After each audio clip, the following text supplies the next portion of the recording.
Hey everybody, this is the intro, and as promised, we're going to be going over how to add transitions and what transitions are. So if you see down here, we have an option for transitions. You're going to want to click on that, and what we're going to just open is click all, expand all, and just start clicking on stuff. So 3D blinds, and we can see what these do by just hovering our pointer over them, as you can see. There are different transitions that we can use to bring in photos or bring in different parts of our video. So to spice it up a little bit, what I'm going to do is add a few of these. So before we do this, I'm going to make it a little bit less complicated. I'm going to put just this one sound effect, which is the constant explosion sound that you heard earlier. And we'll just do 2 different photos. So each 30 seconds each. Match the audio up with the videos. And what I'm going to do is I'm just going to put a transition in front of my Chicago skyline wallpaper. So we can also click on other ones to see what these ones do. And let's say I like this one right here. So bright light. What I'm going to do, I'm going to drag it right in the middle here. Right in the middle of these 2 photos and just drop it. Now what I'll get is this picture right, or this dialogue right here. And what this dialogue has is options for the transition that I've just added. So when the transition runs, it's going to have something called speculator light that is going to be shown on the image or in the transition.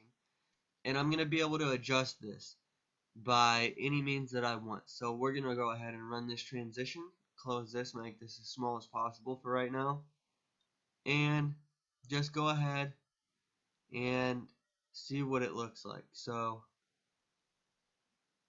actually for right now, what I'll do is mute my audio and run the transition just so we can get the transition and without all the explosion noise in the background.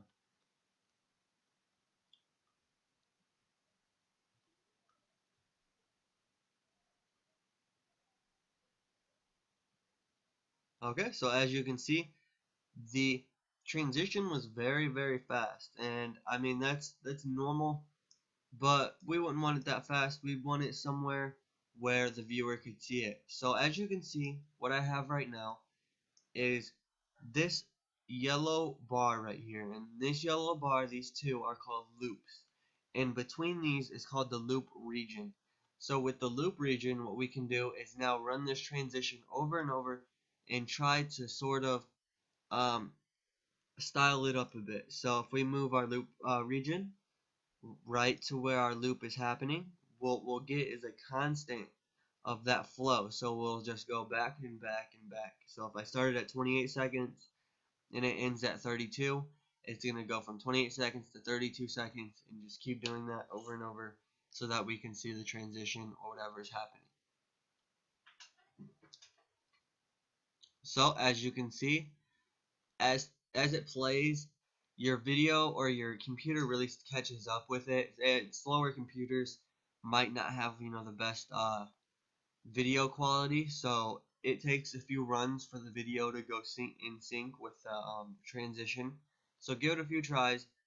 I mean, not give it a few tries, but give it a few seconds, and you should see it look exactly like mine. Just a smooth transition from one photo to the other.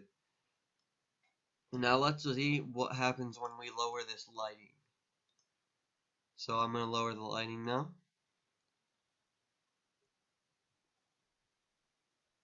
And as you can see, the lighting for the background while the transition is happening is almost completely gone. But if I put it all the way up, you can see the sort of like the shiny glare that shows up on the picture. And this is how you're going to add basically any transition. So if I wanted another transition, let's say right after 32 seconds, I can move my loop region. And I can also turn off the loop region if I'd like by right clicking inside the blue part or the loop region content, and then unclicking loop playback. But for now, I'm going to keep it there. Let's say I wanted this transition to be in there also. So I can drag this transition now. Let's say I'm actually going to put this in the beginning. So in the beginning of my video, when it starts, I'm going to have a clock wipe or a special type of transition show up when I'm doing that.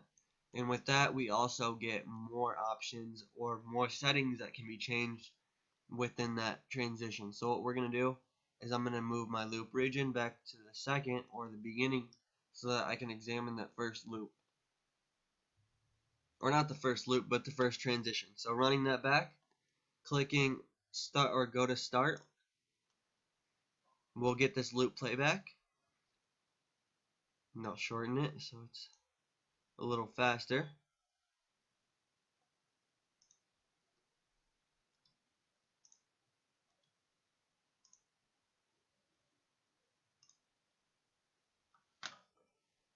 Alright, there we go. So as you can see here, our transition starts. As soon as the video starts, we get that clock transition. And with the properties panel right here, I'm going to actually use the feather angle and put that up a lot so that we get sort of like a shadow that follows with the clock swipe. So that's basically how you add any transition to Sony Vegas Pro. I really went over it pretty steadily just to show you know how it does work. They can be sort of complicated. In my next video, we're going to be going over a little bit more advanced techniques to make your video even more exciting and even more stylish. So please like and subscribe, and I'll see you in my next video.